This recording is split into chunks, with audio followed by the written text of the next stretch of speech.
Praise lord హల్లెలూయా. దేవుని నామానికి స్తోత్రాలు. మీ అందరికీ నా వందనాలు తెలియజేస్తున్నాను. ఈ యొక్క పునరుద్ధాన దినం కొరకు దేవుడిచ్చినటువంటి ఈ యొక్క శ్రేష్టమైనటువంటి సమయాన్ని బట్టి దేవాది దేవునికి కృతజ్ఞతాస్తుతులు చెల్లిద్దామా. హల్లెలూయా. ఎంతోమందికి లేనటువంటి గొప్ప ధన్యతను, భాగ్యాన్ని, ఆదరణను దేవుడు ఆయన యొక్క కృప ద్వారా దేవుడైతే కనుక మనకి అందించాడు. అందుని బట్టి దేవాది దేవునికి వందనాలు చెల్లిద్దాం. హల్లెలూయా.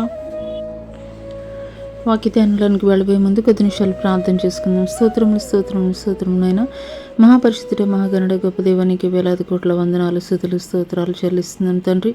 అయ్యా, ఈ యొక్క పునరుద్ధాన దినముకు కావలసినటువంటి వర్తమానం తండ్రి ప్రభా మీరు మాతో మాట్లాడండి.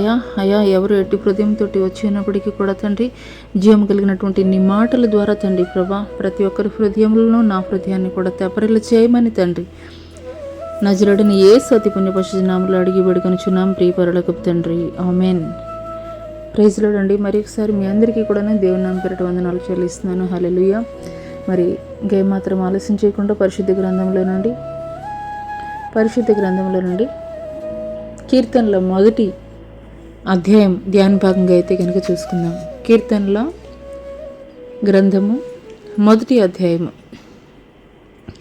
దుష్టుల ఆలోచన చొప్పున నడువక, పాపుల మార్గం నిలవక, అపహాసకులు కూర్చుండి చోటని కూర్చుండుక, యెహోవా ధర్మశాస్త్రం నందు ఆనందించు, దివారాత్రము దాన్ని ధ్యానించువాడు ధన్యుడు. అతడు నీటి కాలువల ఏరును నాటబడినదై ఆకువాడక తన కాలమందు ఫలమిచ్చు చెట్టు వలె ఉండును.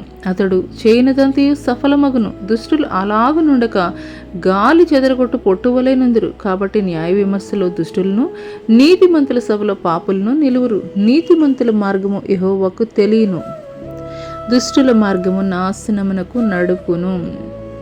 ఆమేన్. హల్లెలూయా. ఈ కొద్ది మాటలో దేవుడు మనందరి వెనుకలో ఆశీర్వాదకరముగా పంచిచ్చునుగాక. ఆమేన్.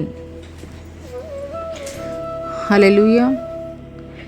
ఈరోజు పరిశుద్ధ గ్రంథంలో నుండి కీర్తనల గ్రంథము మొదటి అధ్యాయమును ధ్యాన భాగంగా అయితే కనుక దేవుడు మనకి ఇచ్చి ఉన్నాడు. అయితే మనం ఇక్కడ గ్రహించుకోవాల్సినటువంటి ఒక విషయం ఏంటంటే, ఏదైనా ఒక పని మొదలు పెట్టేటప్పుడు, లేదు ఒక మందిరానికి మనం వెళ్ళినప్పుడు వెంటనే దైవ సేవకులు ఒక వాక్యం తీసి మరి అందులో ఉన్నటువంటి మాటల్ని మనకి బయలుపరుస్తారా అంటే, కొంచెం కఠినమైనటువంటి మాటలను బయలుపరుస్తారా అంటే కాదు. మొదటగా మరి ప్రార్థన చేసుకుంటాము, తర్వాత పాటలు పాడతాం, తర్వాత దేవుణ్ణి స్తుతిస్తాము, ఆ తర్వాత మరి ఈ యొక్క పరిశుద్ధ గ్రంథ ధ్యానాన్ని అయితే కనుక చేస్తాం. ఈ యొక్క గ్రంథాన్ని కనుక మనం చూసుకున్నట్లయితే కీర్తనల గ్రంథము 150 అధ్యాయాలు కలిగినటువంటి ఈ యొక్క కీర్తనల గ్రంథంలో మనం చూసుకున్నట్లయితే కనుక ఈ కీర్తనల గ్రంథం అంతటికీ కూడాను ఇది ఒక తలమానికి మనం చెప్పవచ్చు. ఎందుకంటే మరి కొన్ని వచనాలు మనం చూస్తాము, అవి బ్లెస్డ్ వర్సెస్గా అయితే కనుక మనం చూస్తాము. కొన్ని వచనాలు చూస్తాము హెచ్చరిక ఉంటాయి, కొన్ని వచనాలు చూస్తాము దేవుని యొక్క ఆజ్ఞలు ఉంటాయి, ఇలా రకరకాలుగా ఉంటాయి. కానీ ఈ యొక్క అధ్యాయం మొదటి అధ్యాయాన్ని కనుక మనం చదువుకున్నట్లయితే కంప్లీట్గా దేవుని యొక్క చిత్తము, దేవుని యొక్క ఉద్దేశము, దేవుని యొక్క సందేశము కంప్లీట్గా మానవుల పట్ల ఏంటి అనే విషయం అయితే కనుక ఈ యొక్క గ్రంథము ద్వారా అంటే ఇక్కడ రాయబడినటువంటి 6 వచనాల్లోనే కంప్లీట్ ఆయన యొక్క ఆలోచన, ప్రణాళిక, ఉద్దేశము, ఆయన ఎందుకొరకు ఈ భూమి మీదకి వచ్చారు అనేటువంటి సమస్త విషయాలు కూడా అయితే కనుక తేటతెల్లంగా తెలియపరచబడ్డాయి. మొదట వచనం కనుక మనం చూసుకున్నట్లయితే అది బాప్తిసం పొందినటువంటి మరి విశ్వాసుల కొరకు అని అనుకుంటే, 2-3 వచనాలు కనుక మనం చూసుకున్నట్లయితే కనుక అది దేవునికి సంబంధించినటువంటి వచనాలుగా అయితే కనుక మనం చూస్తాం. 4వ వచనం కనుక మనం చూసుకున్నట్లయితే 4-5 వచనాలు కనుక మనం చూసుకున్నట్లయితే కనుక మరి కర్స్డ్ పీపుల్ ఏ రకంగా ఉంటారు, వారి యొక్క జీవితం ఏ రీతిగా ఉండబోతుందనే విషయం అయితే తెలియజేయబడుతుంది. 6వ వచనం కనుక మనం చూసుకున్నట్లయితే అక్కడ దేవుని యొక్క జడ్జిమెంట్ అంటే దేవుని యొక్క తీర్పు అనేది అయితే కనుక తేట తెల్లంగా తెలియపరచబడుతుంది. 4 పార్ట్స్గా కనుక మనం డివైడ్ చేసుకుంటే ఈ యొక్క అధ్యాయాన్ని, మొదటిది వచ్చేసి విశ్వాసులకు సంబంధించింది అయితే, 2, 3 వచనాల్లో వచ్చేసి మరి దేవునికి సంబంధించింది అయితే, 4, 5 వచ్చేసి మరి కల్స్డ్ పీపుల్, ఎవరైతే కనుక పాపం చేసేటువంటి పీపుల్ ఉంటారో అటువంటి పీపుల్ అంటే దేవునికి వ్యతిరేకంగా కార్యాలు జరిగించేటువంటి ప్రజలకి సంబంధించింది అయితే, 6వ వచనం వచ్చేసి దేవుని యొక్క న్యాయ తీర్పుకి సాదృశ్యంగా అయితే కనుక మనం చూస్తున్నాం. హల్లెలూయా, హల్లెలూయా. ఇక్కడ మొట్టమొదటి వచనం ఏం రాయబడి ఉందండి? దుష్టుల ఆలోచన చొప్పున నడవక, పాపుల మార్గమును నిలువక, అపహాసకులు కూర్చుండు చోటను కూర్చుండక అని రాయబడి ఉన్నదండి. దుష్టుల ఆలోచన చొప్పున ఇక్కడ 3 విషయాలైతే దేవుడు మనకి క్లియర్గా చెప్తున్నాడు. విశ్వాసులైనటువంటి వారికి చెబుతున్నటువంటి మాటలు. ఇది ఎవరో లోకంలో ఉన్నటువంటి ప్రజలకు చెబుతున్నటువంటి మాటలు కాదు. ఎవరైతే క్రీస్తుని నమ్మి బాప్తిసం పొందుకుని రక్షింపబడి మరి దేవుని మందిరానికి వెళుతూ సత్యమైనటువంటి మార్గంలో మేము నడుస్తున్నామని ఎవరైతే చెప్తున్నారో అటువంటి ప్రజలకి రాయబడినటువంటి మాటలే ఈ యొక్క మాటలు అయితే కనుక మనం చూస్తాము. హల్లెలూయా. దుష్టుల ఆలోచన చొప్పున మీరు నడవద్దంటున్నారు. ఈ 3 విషయాలు అయితే మనం గ్రహించుకోవాలండి. ఒకటి ఏమంటున్నాడు? నడవటం గురించి చెప్తున్నాడు. రెండవది నిలబడటం గురించి చెప్తున్నాడు. మూడవది వచ్చేసి కూర్చుండడం గురించి చెప్తున్నాడు. ఇక్కడ ఒక చిన్న ఎగ్జాంపుల్గా మనం చూసుకున్నట్లయితే ఆల్మోస్ట్ మరి ఫెయిత్ఫుల్ పీపుల్ అంటే విశ్వాసులందరూ కూడా హల్లెలూయా ఆల్మోస్ట్ దేవుని ఎరిగినటువంటి ప్రతి ఒక్కరూ కూడా అనుకునేది ఏంటి అని అంటే కనుక ఏదో వాంటెడ్లీ పాపం చేయాలనో లేదంటే కనుక వాంటెడ్లీ మరి దేవునికి వ్యతిరేకంగా ఉండేటువంటి ప్రజలతోటి ఉండాలనో లేదంటే కనుక మరి కామెంట్స్ చేస్తూ ఉండేటువంటి వారితోటి కూర్చుని మరి దేవునికి వ్యతిరేకంగా మాట్లాడాలనేటువంటి ఉద్దేశం అయితే కనుక కలిగి ఉండరు. కానీ మరి ఏమంటారండి, అది ఒక్కొక్కసారి కొంతమంది మనుషుల్ని అంటే సపోజ్ మన ఫ్రెండ్స్నో లేదంటే మన బంధువులనో లేదంటే దేవుని ఎరగినటువంటి ప్రజల మధ్య ఉన్నప్పుడు వారిని సంతోషపెట్టాలని లేదంటే కనుక వారు ఎక్కడైనా బాధపడతారేమో అనేటువంటి ఆలోచనతోటి మనం ఏం చేస్తుంటామంటే దురభిమాన పాపంలో పడిపోతూ ఉంటాము. ఇక్కడ మనం చూసుకున్నట్లయితే దేవుడు మాట్లాడుతున్నారు, దుష్టుల ఆలోచన చొప్పున నడవద్దు అని అంటున్నారు. ఫస్ట్ ఏం చేయొద్దు అంటున్నారు? దుష్టుల ఆలోచన చొప్పున నువ్వు నడవద్దు అని చెప్పేసి చెప్తున్నారు. అంటే స్టార్టింగే ఇక్కడ దేవుడు మనకి క్లియర్గా చెప్తున్నది ఏంటనంటే కనుక నెక్స్ట్ 2 కూడాను ఆ తర్వాత మరి డెప్త్లో వెళ్ళేటువంటి విషయాలు. అందుకొరకే మొట్టమొదటిగా దేవుడు చెప్తున్నది ఏంటంటే దుష్టుల వాళ్ళ ఆలోచనలో నీ ఆలోచన కలపద్దు, వాళ్ళ ఆలోచన చొప్పున నీ ఆలోచన కలిపి నువ్వు నడవద్దు అని చెప్పేసి దేవుడు చెప్తున్నాడు. హల్లెలూయా. చాలాసార్లు మన లైఫ్లో మనం ఏమనుకుంటామంటే ఏమైందిలే ఈ చిన్న విషయాలేక, ఏమైంది ఫ్రెండ్స్ తోటి నేనేం వాళ్ళతోటి కలిసి మరి లోకానుసారంగా నేను జీవించడం లేదు కదా అని చెప్పేసి అనుకుంటాం. కానీ దేవుడు చెప్తున్నది ఏంటంటే ఇక్కడ ఆలోచన కూడా నువ్వు ఆలోచన చేయొద్దు, వాళ్ళ ఆ యొక్క ఆలోచన చొప్పున నువ్వు నడవద్దు అని చెప్పేసి చెప్తున్నాడు. రెండో విషయం ఏంటి అని అంటే కనుక పాపుల మార్గంలో నిలవద్దు అని చెప్పేసి చెప్తున్నాడు. పాపుల మార్గంలో నిలవడం అని అంటే మరి నడుస్తున్నటువంటి వారు ఏం చేస్తారు, కొన్నిసార్లు ఆ ప్లేసెస్ నచ్చినాయి అనుకోండి, కాసేపు ఇక్కడ ఆగితే బాగుండు, కాసేపు ఇక్కడ ఉంటే బాగుండు అని చెప్పేసి అనిపిస్తుంది. దేవుడు అందుకొరకే మొట్టమొదటిగానే ఆయన చెప్తున్నారు, దుష్టుల ఆలోచన చొప్పున నువ్వు నడవద్దు అని చెప్పేసి చెప్తున్నారు. మొదటగానే నువ్వు నడవడం అనేది వారి యొక్క ఆలోచనల చొప్పున నువ్వు నడవకుండా ఉన్నట్లయితే అక్కడ నిలిచి ఉండేటువంటి పరిస్థితి అయితే కనుక ఉండదు. ఇక్కడ ఆల్రెడీ నువ్వు నడక స్టార్ట్ అయింది అనుకోండి, ఏమవుతుంది, నిలబడాలనేటువంటి ఆలోచన వస్తుంది. మూడవది ఏంటండి, అపహాసకులు కూర్చుండే చోట నువ్వు కూర్చుండవద్దు అని చెప్పేసి చెప్తున్నాడు. సపోజ్ అనుకుందాము, ఇక్కడ నడక స్టార్ట్ అయ్యింది వాళ్ళ ఆలోచనతో కలిపి. రెండవది, మరి ఆ యొక్క స్థలాలు బాగున్నాయని చెప్పేసి నువ్వు నిలబడుతున్నావు. నిలబడినటువంటి నీవేం చేస్తావు, కాసేపు అక్కడ ఉంటే బాగుండు, స్టే అయితే బాగుండు అని చెప్పేసి కూర్చుండిపోతావు. హల్లెలూయా. అందుకొరకే దేవుడు చెబుతున్నటువంటి మాట ఏంటి అనంటే గనక, విశ్వాసులైనటువంటి వారికి, మరి ముఖ్యంగా మరి క్రీస్తుని వెంబడిస్తున్నామని చెప్పేటువంటి వారికి చెప్తున్నటువంటి మాట ఏంటంటే, దుష్టుల ఆలోచన చొప్పున నడవక, పాపుల మార్గమున నిలబడక, అపహాసకులు కూర్చుండి చూడను కూర్చుండక, ఈ 3 చేయొద్దని చెప్పేసి దేవుడు చెప్తున్నాడు. సరే, ఈ 3 ఫర్ ఎగ్జాంపుల్ నువ్వు గనుక ఈ సమయంలో నువ్వు ఈ రీతిగా అనుకుంటున్నట్లయితే, నేను ఈ 3 నేను చేయను కదా, ఈ 3 విషయాల్లో నేను ఉండను కదా అనంటే, రెండో కేటగిరీలోకి నువ్వు రావాలి. ఆ రెండో కేటగిరీ ఏంటి అనంటే కనుక, యెహోవా ధర్మశాస్త్రమునందు ఆనందించుచు దివారాత్రము దానిని ధ్యానించువాడు ధన్యుడు. యెహోవా ధర్మశాస్త్రమునందు ఆనందించాలి, దివారాత్రము దానిని ధ్యానించువాడు ధన్యుడు. ఈ విషయం కనుక మనకి అప్లై చేసుకుంటే అది సూట్ అవుతుందా అనంటే మరి ఎంత మాత్రం కూడా మనకి సూట్ అవ్వదని చెప్పాలి. ఎందుకొరకనంటే కనుక ఇక్కడ క్లియర్గా దేవుడు చెప్తున్నటువంటి మాట ఏంటంటే, ధర్మశాస్త్రం నందు ఆనందించడం అనే విషయాన్ని గురించి అయితే కనుక చెప్తున్నాడు. హల్లెలూయా. ధర్మశాస్త్రాన్ని గురించి ఆనందించడం అనంటే ఏంటండి? ధర్మశాస్త్రం యేసుక్రీస్తు ప్రభుల వారు వచ్చిన తర్వాత ఆయన సింప్లిఫై చేసి మరి 2 ఆజ్ఞల్లో ఆయన అయితే కనుక నింపడం జరిగింది. ఒకటి ఏంటంటే, నీ పూర్ణ మనసుతోటి, నీ పూర్ణ ఆత్మతోటి దేవుణ్ణి సేవింపాలి అనేటువంటి విషయాన్ని గురించి. రెండో విషయం ఏంటి అనంటే కనుక, నిన్ను వల్ల నీ పొరుగు వారిని ప్రేమించాలని చెప్పేసి దేవుడు చెప్తున్నాడు.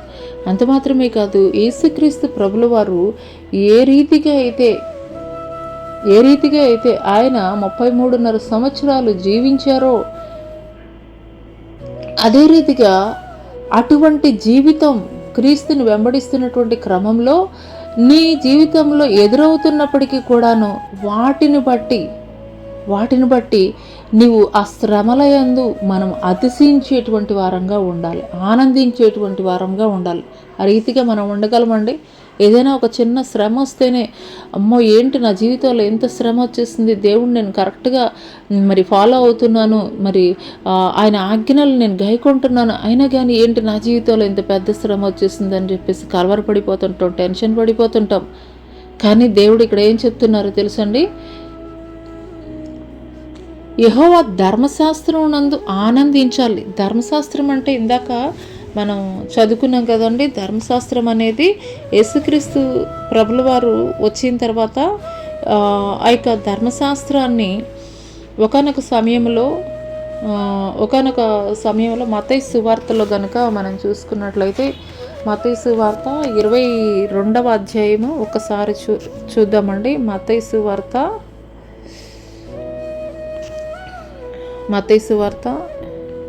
22వ అధ్యాయం ఒకసారి చూద్దామండి. మత్తయి సువార్త 22వ అధ్యాయము 37, 38 వచనాలు కనుక మనం చూసుకున్నట్లయితే, అక్కడ ఒక ధర్మశాస్త్రాన్ని గురించి ఒక సద్దూకయ్యులు, పరిసయ్యులు అనేటువంటి వాళ్ళు ఉంటారు కదండి. అలాంటి ఒక ఆయన అడుగుతున్నాడు. 34 నుండి ఒకసారి చదువుకుందాం. ఆయన సద్దూకయ్యులు నోరు మూయించే వాళ్ళని పరిసయ్యులు విని కూడి వచ్చిరి. వారిలో ఒక ధర్మశాస్త్రోపదేశకుడు ఆయన్ను శోధించుచు, బోధకుడా, ధర్మశాస్త్రంలో ముఖ్యమైన ఆజ్ఞ ఏదని అడిగాను. అందుకు ఆయన, నీ పూర్ణ హృదయంతోనూ, నీ పూర్ణ ఆత్మతోనూ, నీ పూర్ణ మనసుతోనూ నీ దేవుడైన ప్రభువును సేవింపవాలనేది ఇది ముఖ్యమైనది, మొదటి ఆజ్ఞ. నిన్ను వల్ల నీ పొరుగు వారిని ప్రేమింపవాలనేది రెండవ ఆజ్ఞయు దాని వంటిది. ఈ 2 ఆజ్ఞలు ధర్మశాస్త్రం అంతటికి ప్రవక్తలకు ఆధారమయ్యను అని అతనితో చెప్పాను. హల్లెలూయా. ఒకానొక సమయంలో మరి యేసుక్రీస్తు ప్రభుల వారిని శోధింపవాలని చెప్పేసి ధర్మశాస్త్రోపదేశకులు వచ్చి, ధర్మశాస్త్రం అంతటిలో కూడాను ప్రాముఖ్యమైనది ఏంటయ్యా అని చెప్పేసి యేసుక్రీస్తు ప్రభుల వారిని అడిగినటువంటి తరుణంలో, మరి ధర్మశాస్త్రం అంటే ఏంటండి, జనరల్గా మనం చూసుకున్నట్లయితే ఈ యొక్క ఓల్డ్ టెస్టిమెంట్లో మూడు రకాలైనటువంటి లాస్ అయితే కనుక ఉంటాయి. అంటే చట్టాలు అనేవి మూడు రకాలు ఉంటాయి. అవి ఏంటి అని అంటే కనుక మోరల్ లా, అంటే నైతిక ధర్మం. అది మనం నిర్గమకాండంలో అయితే కనుక మనం చూస్తాం 10 కమాండ్మెంట్స్. రెండోది వచ్చేసి సెరమోనియల్ లా, అంటే ఆచార సంబంధమైనటువంటి ధర్మశాస్త్రం. అది లేవి కాండంలో మనం చూస్తాం. అవి ఏంటంటే బలులు అర్పించడం కానీ, పండుగలు ఆచరించేటువంటి విషయాలు, వాటిని గురించి అయితే కనుక రాయబడి ఉంటుంది. మూడవది ఏంటంటే కనుక సివిల్, అంటే పౌర సంబంధమైనటువంటి సామాజిక పరమైనటువంటి ధర్మశాస్త్రానికి సంబంధించి, అంటే ఏవి చేయాలి ఏం చేయకూడదు. అంటే ప్రజెంట్ మన పోలీస్ స్టేషన్స్, న్యాయ వ్యవస్థ అనుసరిస్తున్నటువంటి చట్టాలన్నమాట. ఈ 3 లాస్ కూడాను ఓల్డ్ టెస్ట్మెంట్లో అయితే కనుక ఉంటాయి. ఈ యొక్క ధర్మశాస్త్రాన్ని ఎవరైతే కనుక మీరుతారో వారికి కఠినమైనటువంటి శిక్షలు అయితే కనుక ఆనాటి కాలంలో అమలుపరిచేటువంటి పరిస్థితి అయితే కనుక ఉన్నది. అయితే యేసుక్రీస్తు ప్రభుల వారిని కనుక మనం చూసుకున్నట్లయితే ఆయన ఒకానొక సమయంలో ఆయన చెప్తాడు, ధర్మశాస్త్రాన్ని ఆయన నెరవేర్చడం కోసమే నేను వచ్చాననేటువంటి విషయాన్ని అయితే కనుక ఆయన తెలియజేస్తాడు. ఒకసారి చూద్దామండి. మత్తయి సువార్త 5వ అధ్యాయము, మత్తయి సువార్త 5వ అధ్యాయము 17-18 వచనాలు కనుక చూసుకున్నట్లయితే, ధర్మశాస్త్రం నన్ను ప్రవక్తల వచనములను కొట్టివేయి వచ్చుతునని తలంచవద్దు, నెరవేర్చుడికే గాని కొట్టివేయుటకు నేను రాలేదు. ఆకాశమును భూమియు గతించిపోయిననే గాని ధర్మశాస్త్రం అంతయు నెరవేరు వరకు దాని నుండి ఒక పొల్లెన్నో ఒక సొన్నెన్నో తప్పిపోతాను నిశ్చయముగా మీతో చెప్పుచున్నాను. హల్లెలూయా. యేసుక్రీస్తు ప్రభుల వారు మరి ధర్మశాస్త్రాన్ని ఆయన తల్లిదండ్రులు ఆచరించినటువంటి వారుగా ఉన్నారు. అందుకొరకు యేసుక్రీస్తు ప్రభుల వారు పుట్టినటువంటి 8 రోజులకి సొమయోను అనేటువంటి దైవ సేవకుడి యొద్దకు తీసుకుని వచ్చి నామకరణం జరిగించడం అయితే కనుక జరిగింది. ఒక పావురాలని, ఒక గువ్వలను అయితే కనుక బలిగా సమర్పించి దేవుని మందిరానికి వచ్చి మరి దేవునికి మరి పేరు పెట్టడం అయితే కనుక జరిగింది. అంటే నామకరణం జరిగించడం అయితే కనుక జరిగింది. మరి అంత మాత్రమే కాదు, యేసుక్రీస్తు ప్రభుల వారు 12 సంవత్సరాల వయసులోనే ఆయన ఒకానొక సమయంలో తల్లిదండ్రులతో కూడాను ఆయన దేవాలయానికి వచ్చినటువంటి సమయంలో వారి తల్లిదండ్రులు ముందుగా వెళ్ళిపోయినటువంటి పరిస్థితుల్లో వారు తిరిగి వచ్చారు. 3 రోజుల దిన ప్రయాణం చేసి మరి తప్పిపోయినటువంటి తన కుమారుడిని వెతుక్కుంటూ వచ్చినటువంటి క్రమంలో మరి లూకా సువార్త 2వ అధ్యాయము 42 నుండి మనం చూసుకున్నట్లయితే, ఆయన 12 ఏండ్ల వాడై ఉన్నప్పుడు ఆ పండుగను ఆచరించుటకై వాడుక చొప్పున వారు యెరూషలేమునకు వెళ్ళిరి. 46 నుండి 49 కూడా మనం చదువుకుందాము. 3 దినములైన తర్వాత ఆయన దేవాలయంలో బోధకుల మధ్య కూర్చుండి వారి మాటలను ఆలకించుచు వారిని ప్రశ్నలు అడుగుచూ ఉండగా చూచిరి. ఆయన మాటలు వినిన వారందరూ ఆయన ప్రజ్ఞకును ప్రత్యుత్తరములకును విస్మయమొందిరి. ఆయన తల్లిదండ్రులు ఆయనను చూచి మిక్కిలి ఆశ్చర్యపడి ఆయన తల్లి, కుమారుడా, మమ్మను ఎందుకు ఇలాగ చేసితివి? ఇదిగో నీ తండ్రియు నేనును దుఃఖపడుచు నేను వెదుకుచుంటివని ఆయనతో చెప్పగా, ఆయన మీరెలా నన్ను వెదకుచుంటిరి? నేను నా తండ్రి పనుల మీద ఉండవల్లని మీరు ఎరగరా అని వారితో చెప్పాను. ఇక్కడ 12 సంవత్సరాల వయసులోనే యేసుక్రీస్తు ప్రభుల వారు ధర్మశాస్త్రాన్ని నెరవేరుస్తున్నటువంటి వారిగా ఉన్నారు. తండ్రి చిత్తాన్ని నెరవేరుస్తున్నటువంటి వారిగా ఉన్నారు. అక్కడ దేవాలయంలో కూర్చుని ధర్మశాస్త్రోపదేశకులతోటే ఆయన మరి తర్కిస్తున్నటువంటి వారిగా ఉన్నారు. దైవ సంబంధమైనటువంటి మర్మాలను గురించి ఆయన తర్కిస్తున్నటువంటి వారిగా ఉన్నారు. హల్లెలూయా, హల్లెలూయా. ఇక్కడ మొట్టమొదట వచనంలో మనం చూసుకున్నాం కదండి, మరి చేయకూడనటువంటి విషయాలు ఏమిటి అనేటువంటి విషయాలు అయితే కనుక మనం తెలుసుకున్నాము. మరి ఎఫెసీలకు రాసినటువంటి పత్రిక 5వ అధ్యాయము, 5వ అధ్యాయము 3 నుండి 10 వచనాలు కనుక మనం చూసుకున్నట్లయితే, మీలో జారత్వమే కానీ ఏ విధమైన అపవిత్రతయే కానీ లోభత్వమే కానీ వీటి పేరేను ఎత్తకూడదు. ఇది పరిశుద్ధులకు తగినదే. కృతజ్ఞత వచనమే మీరు ఉచ్చరింపవలను కానీ మీరు బూతులైనను, పోకిరి మాటలైనను, సరసోక్తులైనను ఉచ్చరింపకూడదు. ఇవి మీకు తగవు.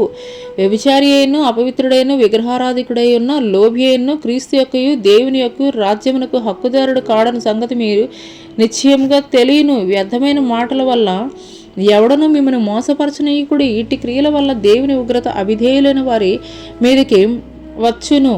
కనుక మీరు అట్టి వారితో పాలివారై ఉండకుడి. మీరు పూర్వమందు చీకటి అయి ఉంటిరి, ఇప్పుడైతే ప్రభునందు వెలుగే ఉన్నారు. వెలుగు ఫలము సమస్త విధములైన మంచితనము, నీతి, సత్యమును వాటిలో కనబడుచున్నది. కనుక ప్రభువుకి ఏది ప్రీతికరమైనదో దాన్ని పరీక్షించు, వెలుగు సంబంధాల వలె నడుచుకొనుడి. ఏమేం చేయకూడదు అనేటువంటి విషయాలను అయితే కనుక పౌలు భక్తుడు ఎఫెసీ సంఘానికి రాస్తూ తెలియజేశాడు. అదే మాటలు ఈ యొక్క ఉదయకాల సమయంలో పరిశుద్ధాత్మ దేవుడు మనతో కూడా మాట్లాడుతున్నారు. మరి దేవునికి అయిష్టమైనటువంటి కార్యాలను విడిచిపెట్టి దేవుని చిత్తానుసారంగా మనం నడుచుకునేటువంటి వారంగా ఉన్నప్పుడు నిశ్చయముగా వెలుగు సంబంధాల వలె ఉంటాము. అంత మాత్రమే కాదు, దేవునికి ఇష్టమైనటువంటి వారంగా అయితే కనుక ఉంటాము. హల్లెలూయా. రెండవ వచనము మరి దేవునికి సంబంధించిందని చెప్పేసి మనం చదువుకున్నాం కదండి. యెహోవా ధర్మశాస్త్రం నందు ఆనందించు, దివారాత్రము దానిని ధ్యానించువాడు ధన్యుడు. అంటే ఇక్కడ కేవలము మరి ధర్మశాస్త్రాన్ని ఆచరించడం అనంటే కనుక మరి ఈ యొక్క పరిశుద్ధ గ్రంథాన్ని ప్రతిదినం మనం చదివేటువంటి వారంగా ఉండాలి. అంత మాత్రమే కాదు, మరి వాటిని ధ్యానించేటువంటి వారంగా ఉండాలి, దాని పట్ల ఆనందించేటువంటి వారంగా ఉండాలి. అతను ఎలా ఉంటాడంటండి, అతడు నీటి కాలువలో ఎవరను నాటబడినదే ఆకువాడక తన కాలమందు ఫలమిచ్చు చెట్టు వలె ఉండును, అతడు చేయనిదంతయు సఫలమగును. హల్లెలూయా, హల్లెలూయా. ఇక్కడ మనం చూసుకున్నట్లయితే ఈ 2-3 వచనాలు కంప్లీట్గా మరి మానవులకి ఒక మాదిరికరంగా ఉండు నిమిత్తము ఈ రీతిగా చేయాలి అని చెప్పే నిమిత్తమే దేవుడు ఈ యొక్క వాక్యాలని ఆయన జీవితంలో ఫుల్ఫిల్ చేశారని చెప్పడంలో ఏమాత్రం కూడా అతిశయోక్తి లేదు అనేటువంటి విషయాన్ని అయితే కనుక మనం గ్రహించుకోవచ్చు. హల్లెలూయా. మత్తయి సువార్తలో కనుక మనం చూసుకున్నట్లయితే మరి 22వ అధ్యాయంలో 37-38 వచనాల్లో ఆయన మరి ఒక ధర్మశాస్త్రోపదేశకుడు అడిగినటువంటి ప్రశ్నలకి ఆయన సమాధానం చెప్తూ ఆయన మరి నిపూర్ణ మనసుతోనూ పూర్ణ ఆత్మతోనూ మరి ప్రభువారిని సేవించడమే మొదటి ఆజ్ఞ అని చెప్పేసి చెప్తాడు. రెండవది ఏంటంటే కనుక నిన్ను వల్ల నీ పొరుగు వారిని ప్రేమించాలి అనేది రెండవ ఆజ్ఞ. అంటే ఓల్డ్ టెస్టిమెంట్లో ఉన్నటువంటి ఈ యొక్క 10 ఆజ్ఞల్ని కూడాను దేవుడు ఏం చేశాడంటే సింప్లిఫై చేస్తాడు. అంటే 2 ఆజ్ఞల కింద ఆయన అయితే కనుక కుదించడం జరిగింది. హల్లెలూయా, హల్లెలూయా. అంత మాత్రమే కాదు, మరి లూకా సువార్త 2వ అధ్యాయము 42, 46, 49 వచనాల్లో మనం చూసుకున్నట్లయితే ఆయన ధర్మశాస్త్రాన్ని ఫుల్ఫిల్ చేసినట్లుగా మనం చూస్తాం. 12 సంవత్సరాల వయసులోనే యేసుక్రీస్తు ప్రభుల వారు మరి వారి యొక్క తల్లిదండ్రులు ముందుగా వెళ్ళిపోయినటువంటి తరుణంలో ధర్మశాస్త్రోపదేశకులతోటి ఆయన వాదిస్తున్నట్లుగా అయితే కనుక మనం చూస్తాము. హల్లెలూయా. ఆ తర్వాత మరి యేసుక్రీస్తు ప్రభుల వారు యుక్త వయసులో అంటే 30 సంవత్సరాల వయసులో ఆయనకు ముందుగా వచ్చినటువంటి బాప్తీసం ఇచ్చి యోహాను ద్వారా ఆయన యోర్దాను నదిలో బాప్తీసం పొందుకున్న తర్వాత మరి పరిశుద్ధాత్మ పావురం రూపంలో మరి యేసుక్రీస్తు ప్రభుల వారి యొద్దకు దిగి రావడము, ఆయన మీదకి దిగి రావడము, ఆ తర్వాత మరి దేవుడు మాట్లాడుతున్నారు, ఇదిగో ఈయనే నా ప్రియ కుమారుడు, ఈయన యందు నేను ఆనందించున్నానని ఒక శబ్దం ఆకాశము నుండి వచ్చెను. హల్లెలూయా. ఆనందిస్తున్నది ఎవరిని బట్టండి? దేవాది దేవుడు ఆయన యొక్క ప్రియ కుమారుని బట్టి ఆనందిస్తున్నాడు. ఎందుకొరకు వచ్చాడు ఆయన ఈ భూమి మీదకి అని అంటే కనుక ఆయన ఒక యజ్ఞం చేయడం కొరకే. యజ్ఞం చేయడం అంటే ఏం చేస్తారండి? ఆ యజ్ఞంలో ఆ యొక్క దహన బలి పశువుని సమర్పించేటువంటి వారుగా ఉంటారు. అదే రీతిగా యేసుక్రీస్తు ప్రభుల వారు కూడాను మనందరి పాపశాపాల నిమిత్తము ఆయన యజ్ఞముగా సమర్పించుకొని నిమిత్తము ఆయన మరి మానవులకి ఒక రోల్ మోడల్గా ఉండు నిమిత్తమే ఆయన దేవుని కుమారుడై ఉండి కూడాను బాప్తీసం ఇచ్చి యోహాను ద్వారా ఆయన బాప్తీసం పొందుకున్నటువంటి వారుగా ఉన్నారు. అందుకొరకే పరిశుద్ధాత్మ పావురం రూపంలో ఆయన మీద రాలినట్టు ఆ తర్వాత చూసుకున్నట్లయితే కనుక మరి తండ్రి అయినటువంటి దేవుడు తన యొక్క కుమారుడిని బట్టి యేసుక్రీస్తు ప్రభుల వారిని బట్టి నేను ఆనందిస్తున్నాను అని చెప్పినటువంటి వారుగా ఉన్నారు. హల్లెలూయా. ఎందుకొరకు అనంటే కనుక ఆయన యొక్క ప్రవక్తల ప్రవచనాల నెరవేర్పు నిమిత్తము ధర్మశాస్త్రాన్ని నెరవేర్చు నిమిత్తమే నేను ఈ భూలోకానికి వచ్చాను అని చెప్పినటువంటి వారిగా అయితే గనక ఆయన ఉన్నాడు. హల్లెలూయా, హల్లెలూయా. 6వ మాట కనుక మనం చూసుకున్నట్లయితే యోహాను సువార్త, హల్లెలూయా, యోహాను సువార్త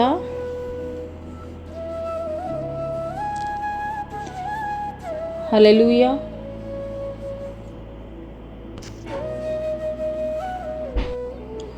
హల్లెలూయా, యోహాను సువార్త 14వ అధ్యాయము, యోహాను సువార్త 14వ అధ్యాయము 23వ వచనం కనుక మనం చూసుకున్నట్లయితే దేవుడు ఈ రీతిగా మాట్లాడుతుందండి. యేసు, ఒకడు నన్ను ప్రేమించిన ఎడల వాడు నా మాట గైకొను, అప్పుడు నా తండ్రి వారిని ప్రేమించును, మేము వాని యొద్దకు వచ్చి వాని యొద్ద నివాసం చేతుము.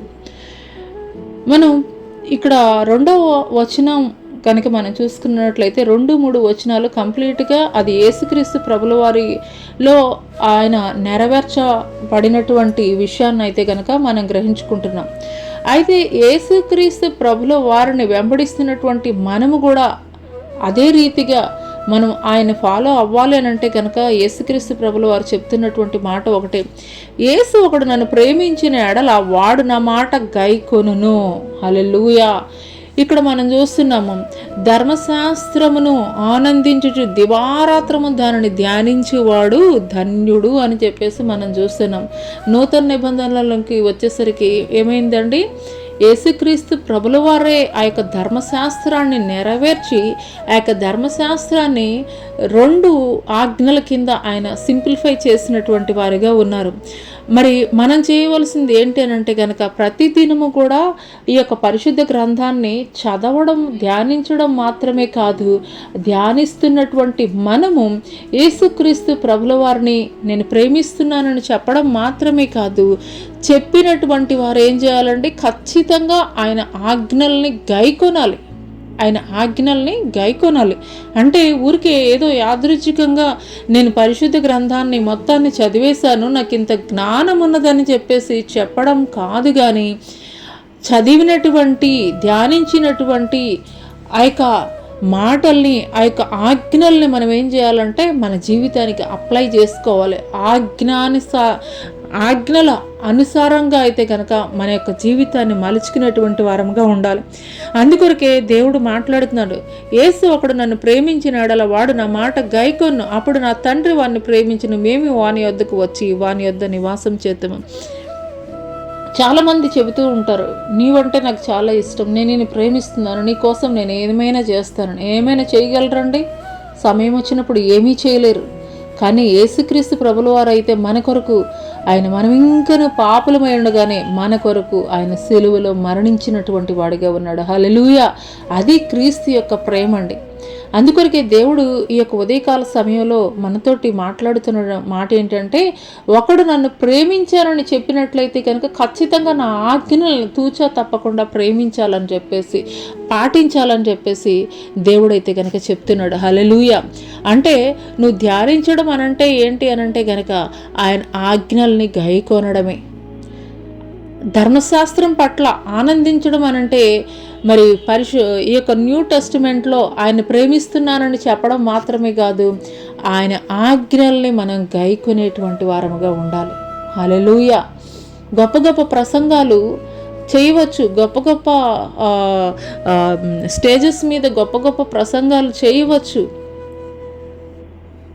ఏమంటారంటే వాక్చాతుర్యంతో మాట్లాడవచ్చు. కానీ మన జీవితానికి ఆ వాక్యాలను అప్లై చేసుకోకపోతే అది నిష్ప్రయోజనం అయిపోతుంది. హల్లెలూయా. సపోజు ఒక వ్యక్తికి ఏదైనా ఒక డిసీజ్ ఉంది, డిసీజ్ ఉన్నప్పుడు హాస్పిటల్కి వెళ్ళినప్పుడు డాక్టర్ మెడిసిన్ ఇస్తారు. మెడిసిన్ ఇచ్చినప్పుడు ఆ మెడిసిన్ వాడటం ద్వారా ఆ వ్యక్తిలో ఉన్నటువంటి ఆ యొక్క డిసీజ్ అనేది కంప్లీట్గా అయితే కనుక ఆ డిసీజ్ నుండి విడుదల పొందుకుంటాడు. కానీ ఆ మెడిసిన్ తెచ్చినటువంటి మెడిసిన్ మొత్తం కూడాను తన పక్కనే పెట్టుకుని ఎన్ని రోజులు ఉన్నా కానీ తనలో ఉన్నటువంటి రోగం అనేది అయితే కనుక నయం కాదు. ఈ పాపం అనేటువంటి రోగము, ఈ పాపం అనేటువంటి వ్యాధి నీలో నుండి కడిగివేయబడాలి, తుడిచివేయబడాలి అని అంటే కనుక పరిశుద్ధ గ్రంథాన్ని నీ తల పక్కన పెట్టుకుని పడుకోవడం కాదు. పరిశుద్ధ గ్రంథాన్ని ప్రతిదినము ఏదో ఒక నవల చదివినట్టు చదవడం కాదు. ప్రతిదినము ఈ యొక్క పరిశుద్ధ గ్రంథాన్ని గొప్పగా బోధించడం కాదు. ఈ యొక్క పరిశుద్ధ గ్రంథంలో దేవుడు ఏ మాటలైతే రాసి ఉంచారో మన కొరకు వాటిని మన జీవితాలకి అప్లై చేసుకోవాలి. ఆ మెడిసిన్ వాడుతున్నప్పుడు, ప్రతిదినం వాడుతున్నప్పుడు తనలో ఏ రీతిగా ఆ వ్యాధి ఉన్నటువంటి వ్యక్తిలో మరి రోజు రోజుకి కూడాను ఆ వ్యాధి తగ్గి ఏ రీతిగా ఒకానొక దినము పరిపూర్ణమైనటువంటి ఆరోగ్యవంతుడిగా మారతాడో అదే రీతిగా ఈ యొక్క పరిశుద్ధ గ్రంథంలో ఉన్నటువంటి దేవుడు రాయించినటువంటి ప్రతి ఆజ్ఞల్ని, ఆయన చూపించినటువంటి విధేయతని ప్రతి ఒక్కటి కూడా మన జీవితానికి ఒక టాబ్లెట్స్ లాగా అప్లై చేసుకోవాలి. అప్లై చేసుకున్న రోజున ఖచ్చితంగా ఒకానొక దినము మనం పరిపూర్ణులంగా అయితే కనుక మార్చబడేటువంటి వారముగా ఉంటాం. హల్లెలూయా. ఒక్క రోజులోనో లేదంటే ఒక క్షణంలోనో లేదంటే కనుక లేదో ఫ్రాక్షన్ ఆఫ్ సెకండ్స్ జరిగిపోయేటువంటిది కాదండి. ప్రతి దినము కూడాను మనం ఆచరించేటువంటి వారముగా ఉండాలి. భక్తిని మనం ఆచరించేటువంటి వారముగా ఉండాలి. సాధనం చేసేటువంటి వారముగా ఉండాలి. హల్లెలూయా. ఒక నేషనల్ స్పోర్ట్స్కి వెళుతున్నటువంటి వ్యక్తి ఒక 6 నెలల ముందు నుండి ఏ రీతిగా అయితే కనుక తన యొక్క ప్రాక్టీస్ చేస్తూ ఉంటాడో అదే రీతిగా భక్తిని కూడా మనం సాధనం చేసేటువంటి వారంగా ఉండాలి. హల్లెలూయా. మొదటి తిమోతికి రాసినటువంటి పత్రిక, పౌలు గారు రాసినటువంటి మొదటి తిమోతికి రాసినటువంటి పత్రిక 4వ అధ్యాయం 7వ వచనం నుండి మనం చూసుకున్నట్లయితే, అపవిత్రమైన ముసలమ్మ ముచ్చట్లను విసర్జించి దైవభక్తి విషయంలో నీకు నీవే సాధకము చేసుకోము. శరీర సంబంధమైన సాధకము కొంచెం మట్టికే ప్రయోజనకరమవును కానీ దైవభక్తి ఇప్పటి జీవం విషయంలోనూ రాబో జీవం విషయంలోనూ వాగ్దానములతో కూడిందే ఎందున అది అన్ని విషయంలో ప్రయోజనకరమవును. హల్లెలూయా, హల్లెలూయా. కాబట్టి ప్రతిరోజు ఆ యొక్క మెడిసిన్ వేసుకోవడం ద్వారా రోగం కలిగినటువంటి వ్యక్తి కొన్ని దినాలకి ఏ రీతిగా తను పరిపూర్ణమైనటువంటి ఆరోగ్యవంతుడిగా మారతాడో అదే రీతిగా మన యొక్క భక్తిని కూడాను సాధనం చేసేటువంటి వారంగా ఉండాలి. ఈరోజు మనలో ఉన్నటువంటి ఒక 10 మిస్టేక్స్లో ఒక మిస్టేక్ ఈరోజు విడిచిపెడితే రేపు ఇంకొకటి, ఎల్లుండి ఇంకొకటి, ఇలా ప్రతిరోజు ఈ 10 కంప్లీట్ అయిపోయినాయి అనుకుంటే ఇంకొకటి వస్తుంది, దాన్ని కూడా జయించాలి. ఆ 11 కూడా అయిపోయింది అనుకుంటే 12 వస్తుంది. ఎన్ని ఏమంటారంటే శోధనలు మన జీవితంలో ఎదురైనప్పటికీ కూడాను వాటిని అధిగమించుకుంటూ వెళ్ళడమే భక్తి సాధన. హల్లెలూయా. అప్పుడు ఒకానొక దినము ఖచ్చితంగా పరిపూర్ణులుగా అయితే కనుక మనం మార్చబడేటువంటి వారముగా ఉంటాము. హల్లెలూయా, హల్లెలూయా. అందుకొరకే యేసుక్రీస్తు ప్రభుల వారు మరి చెప్తున్నటువంటి మాట ఏంటి అని అంటే కనుక, నేను నిజమైనటువంటి ద్రాక్షావల్లిని అని చెప్పేసి ఆయన చెప్తున్నాడు. హల్లెలూయా. లోకంలో ఎక్కడెక్కడో ఉండి నేను పర్ఫెక్ట్గా ఉన్నాను, నేను కరెక్ట్గా ఉన్నాను, నాకేమి కాదు అని చెప్పేసి చెప్పడం కాదు. దుష్టుడు ఎలాంటి వాళ్ళనైనా కానీ పడగొట్టగలిగేటువంటి శక్తి సామర్థ్యం కలిగినటువంటి వాడు. యేసుక్రీస్తు ప్రభుల వారు ఆయన చెప్తున్నారు, ఆయన యొక్క రాకడ సమయంలో విశ్వాసంలో స్థిరపరచబడినటువంటి వారిని సైతం పడగొట్టబడేటువంటి దినాలు రాబోతున్నాయని దేవుడు తెలియజేశాడు. కాబట్టి నువ్వు ఎక్కడెక్కడో దేవుడికి దూరంగా ఉండి నువ్వేమి చేయలేవు అని చెప్పేసి దేవుని లేఖనం అయితే తెలియజేస్తుంది. నువ్వు ఎక్కడ అంటు కట్టబడాలి, ఎక్కడ నాటబడాలి అని అంటే కనుక దేవుడు ఇక్కడ క్లియర్గా తెలియజేస్తున్నాడు. యోహాను సువార్త 15వ అధ్యాయము 5, 6, 8 వచనాలు కనుక మనం చూసుకున్నట్లయితే, ద్రాక్షావల్లిని నేను, తీగలు మీరు. ఎవడు నా యందు నిలిచి ఉండునో, నేను ఎవని యందు నిలిచి ఉండునో వాడు బహుగా ఫలించును. నాకు వేరుగా ఉండి మీరేమీ చేయలేరు. ఎవడైనాను నా యందు నిలిచి ఉండని ఎడల వాడు తీగ వలె బయట పారవేయబడి ఎండిపోవును. మనుషులు అట్టి వాటిని పోగు చేసి అగ్నిలో పారవేతురు, అవి కాలిపోవును. హల్లెలూయా. ఆ తర్వాత మీరు బహుగా ఫలించడం వల్ల నా తండ్రి మహిమపరచబడును, ఇందువల్ల మీరు నా శిష్యులు అగుదురు. హల్లెలూయా. ఇక్కడ యేసుక్రీస్తు ప్రభుల వారు చాలా క్లియర్ కట్గా అయితే కనుక ఆయన తెలియజేస్తున్నారండి. ఏంటి అనంటే కనుక, నిజమైనటువంటి ద్రాక్ష వల్లిని నేను, నాలో తీగలు మీరు. నాలో మీరు నిలిచి ఉంటే తప్ప మీరు ఫలించరు, మీరైతే గనక ఫలించరు అని చెప్పేసి దేవుడు తెలియజేస్తున్నాడు. ఎవడైనను నాలో నిలిచి ఉండిన ఎడల అతను ఎండిపోవును, ఆ తీగ ఎండిపోవును, అది అగ్నిలో కాల్చివేయబడను. కాబట్టి మీరు బహుగా ఫలించడం వలన నా తండ్రి మహిమపరచబడును, ఇందువలన మీరు నా శిష్యులగుదురు అని చెప్పేసి దేవుడు తెలియజేస్తున్నాడు. హల్లెలూయా. ఇక్కడ కీర్తనల గ్రంథంలో కూడా మనం చూసుకున్నట్లయితే యేసుక్రీస్తు ప్రభుల వారు కూడాను ప్రథమ ఫలముగా ఆయనైతే గనక మొదటగా ఆయన మృతుల్లో నుండి లేపబడినటువంటి వాడిగా ఉన్నారు. హల్లెలూయా. యేసుక్రీస్తు ప్రభుల వారు మొట్టమొదటగా పునరుద్ధాన శక్తితోటి, పునరుద్ధాన బలముతోటి ప్రథమ ఫలముగా ఆయన వచ్చినటువంటి వారుగా ఉన్నారు. ఆ తర్వాత మరి మిగిలినటువంటి వారందరూ కూడా లేపబడతారు అనేటువంటి విషయాన్ని అయితే కనుక దేవుడు తెలియజేశాడు. ఆయన విత్తబడి ఫలించినటువంటి వాడిగా ఉన్నాడు. అదే రీతిగా మనము కూడా మరి ఫలించాలి అని అంటే కనుక మొదటగా ఏం చేయాలండి? విత్తబడాలి. విత్తబడినటువంటి విత్తనం ఏమవుతుందండి? అది చచ్చిపోతుంది. చచ్చిపోతే తప్ప విత్తనము అది చనిపోతే తప్ప దానిలో నుండి మొలక రాదు. అదే రీతిగా క్రీస్తులో రక్షింపబడినటువంటి నీవు, క్రీస్తులో బాప్తిసం పొందుకున్నటువంటి నీవు కూడాను లోక సంబంధమైనటువంటి విషయాలలో నువ్వు ఏ రీతిగా ఉండాలి అని అంటే గనక చనిపోయినటువంటి స్థితిలో ఉండాలి. చనిపోయినటువంటి స్థితిలో ఉన్నటువంటి వ్యక్తికి ఏమైనా రియాక్షన్స్ ఉంటాయండి? లోకంలో ఏమైనా జరుగుతుంటే వాటిల్లో నేను పార్టిసిపేట్ చేద్దామనేటువంటి ఆలోచన ఉంటుందా? ఉండదు.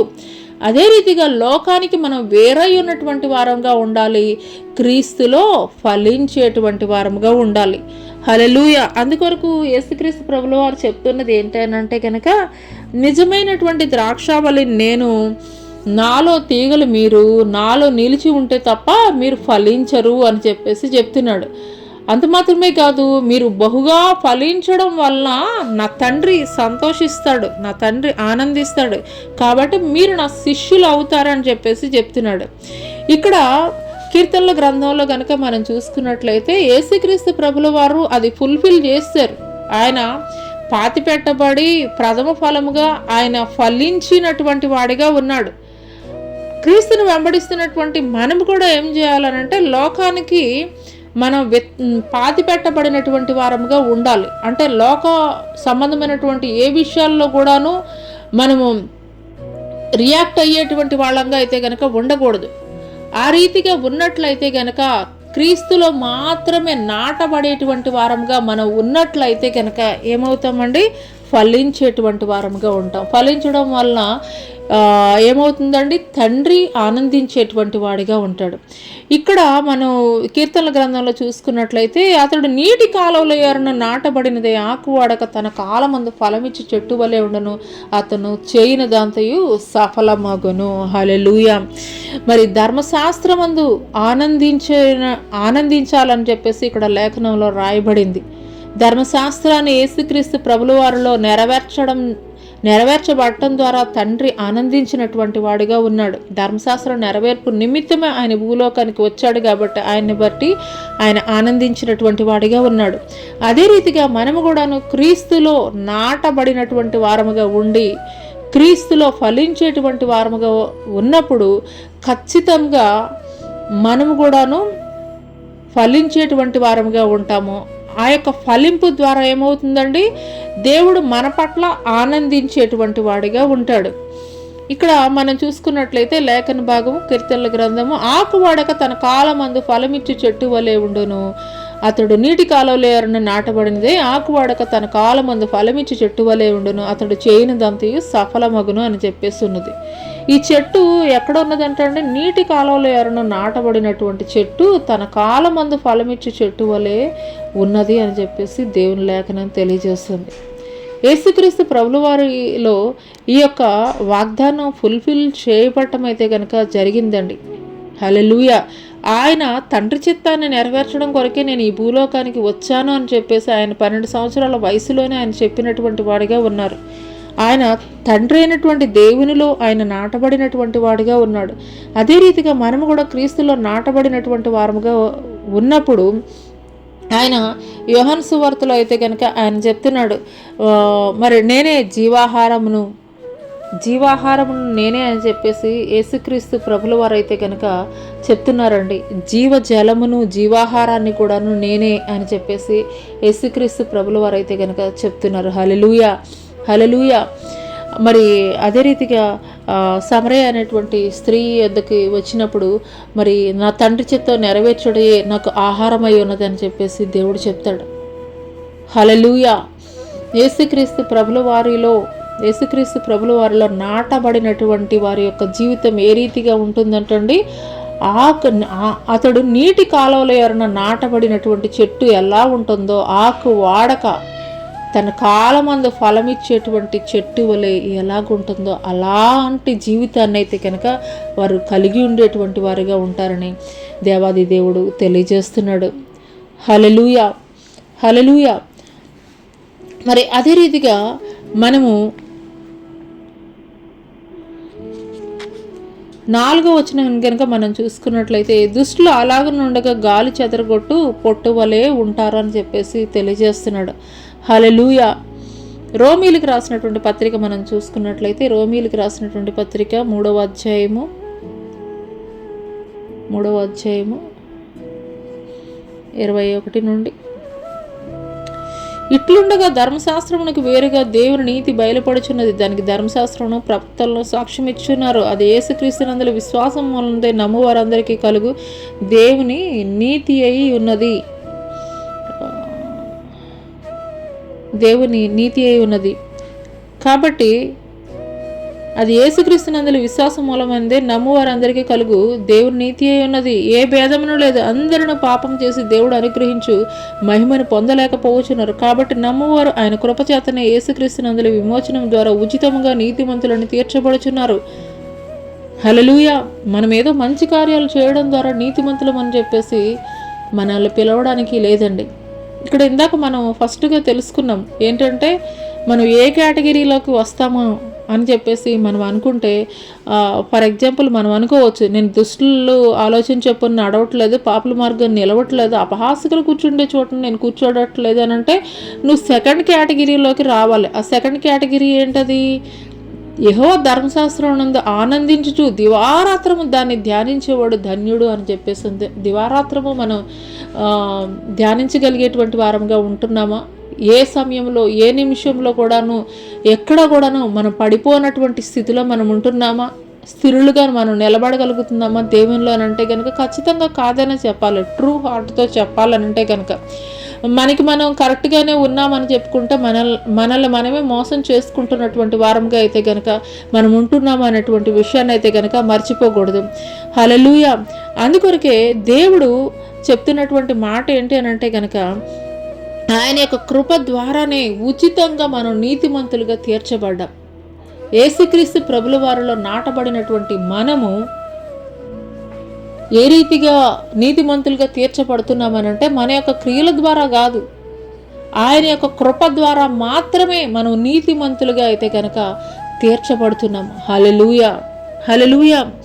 ఆయన ఎవరైతే నమ్ముతారో, ఆయన పట్ల ఎవరైతే పరిపూర్ణమైనటువంటి విశ్వాసాన్ని కలిగి ఉంటారో, మరి యేసుక్రీస్తు ద్వారా మాత్రమే పాప క్షమాపణ కలుగుతుంది అని చెప్పేసి నమ్మి బాప్తిసం పొంది రక్షింపబడి, మరి యేసుక్రీస్తు యొక్క బోధ అనుసారంగా యేసుక్రీస్తు యొక్క మరి ఆయన విడిచి వెళ్ళినటువంటి మార్గాల్లో నడుచుకుంటూ ఎవరైతే వారి జీవితాన్ని కొనసాగించేటువంటి వారుగా ఉంటారో వారి పట్ల ఆయన కృప ద్వారా నీతిమంతులుగా మనం తీర్చబడేటువంటి వారముగా ఉన్నాము. హల్లెలూయా, హల్లెలూయా. మనమేదో గొప్ప కార్యాలు చేసామని కాదు, లేదంటే మనమేదో జ్ఞానులము, లేదంటే మనమేదో మరి మంచివారమని కాదు, కానీ కేవలము దేవుని యొక్క కృప ద్వారా మనం నీతిమంతులుగా అయితే కనుక తీర్చబడుతున్నాం. హల్లెలూయా, హల్లెలూయా.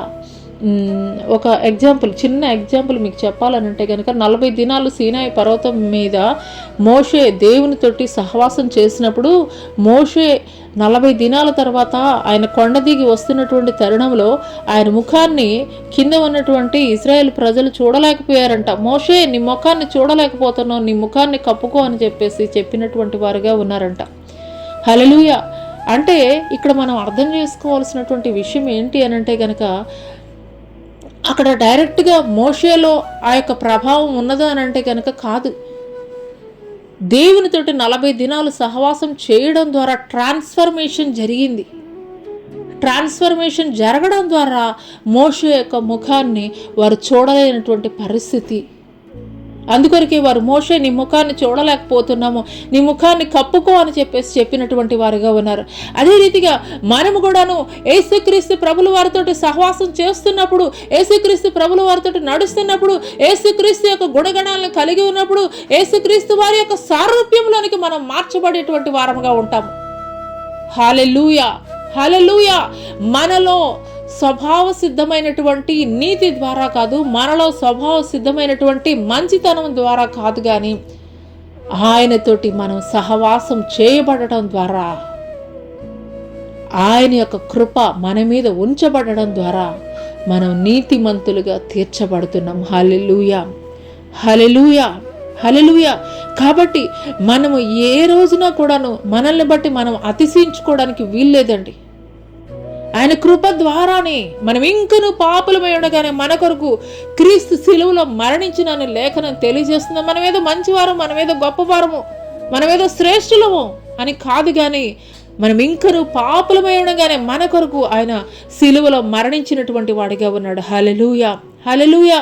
ఒక తల్లి తన బిడ్డ కొరకు మరి స్కూల్ నుండి రాకుండా మరి ఉన్నప్పుడే తల్లి త్వరితగతిన బిడ్డకు కావాల్సినవి అన్నీ కూడాను సమకూరుస్తుంది, తయారు చేస్తుంది. బిడ్డ వచ్చేసరికి అవన్నీ కూడాను బిడ్డకైతే కనుక అమరుస్తుంది. అదే రీతిగా యేసుక్రీస్తు ప్రభుల వారు కూడాను 2000 సంవత్సరాల క్రితమే మనందరి పాప శాపాల నిమిత్తమై ఒకే ఒక పరిశుద్ధమైనటువంటి బలి అర్పణని ఆయన సమర్పించినటువంటి వాడిగా ఉన్నాడు. హల్లెలూయా, హల్లెలూయా, హల్లెలూయా.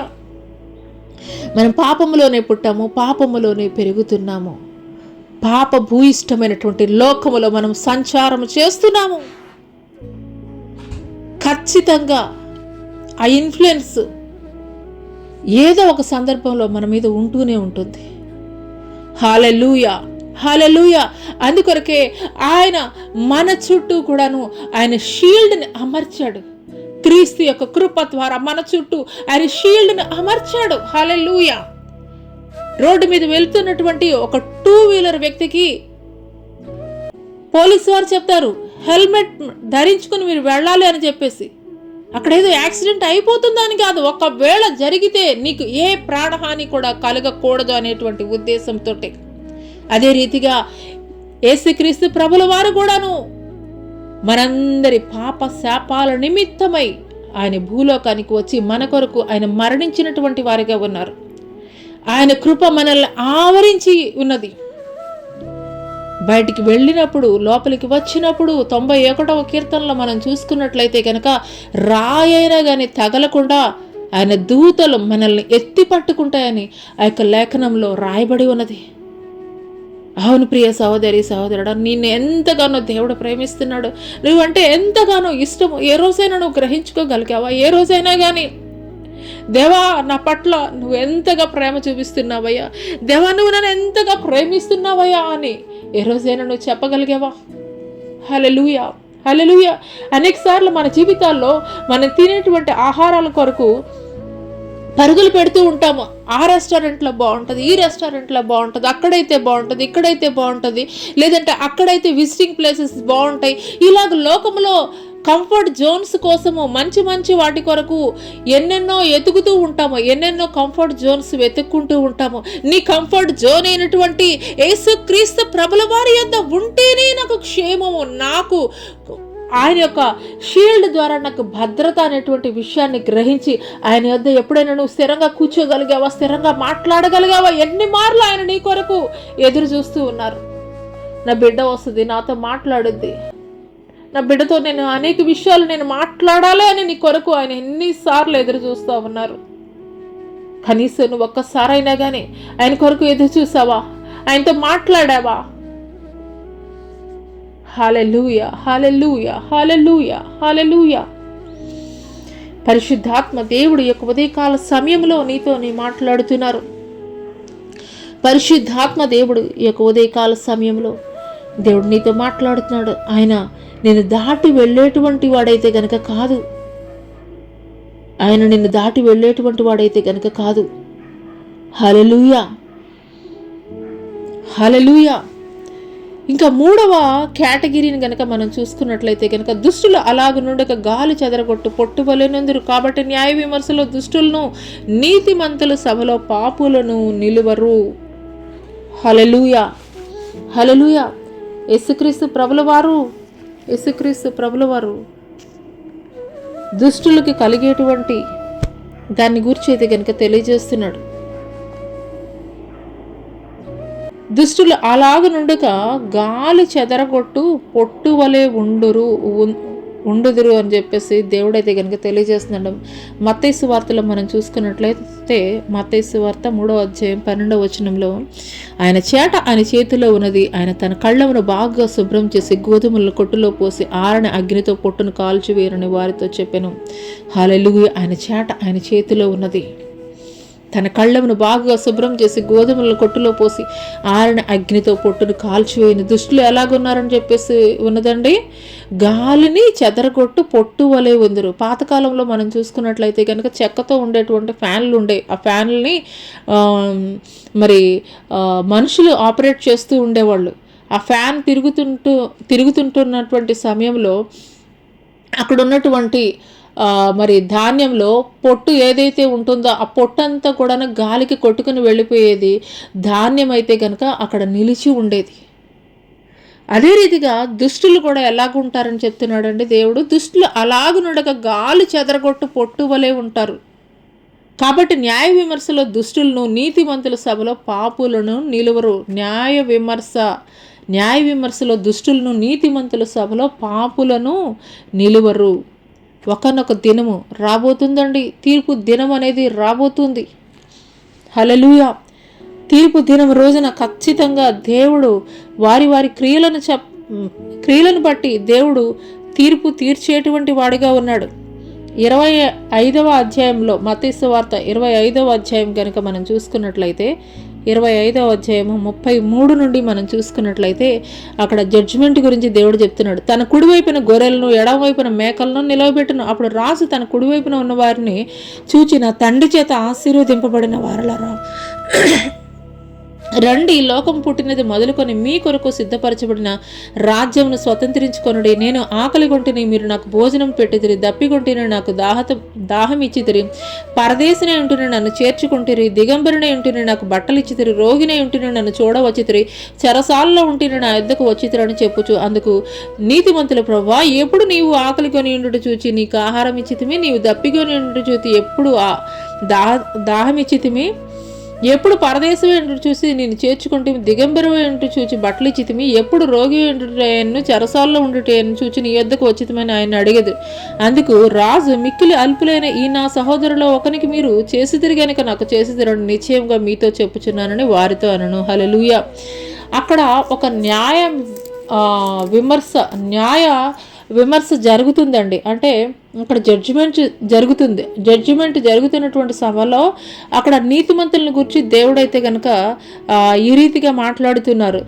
ఏ మంచి పనులైతే వాళ్ళు చేశారో దాన్ని బట్టి ఇవన్నీ కూడా నా పట్ల మీరు జరిగించారు కాబట్టి ఇవన్నీ కూడా నాకు చేసినట్లే అని చెప్పేసి దేవుడైతే కనుక తెలియజేస్తున్నాడండి. హల్లెలూయా, హల్లెలూయా.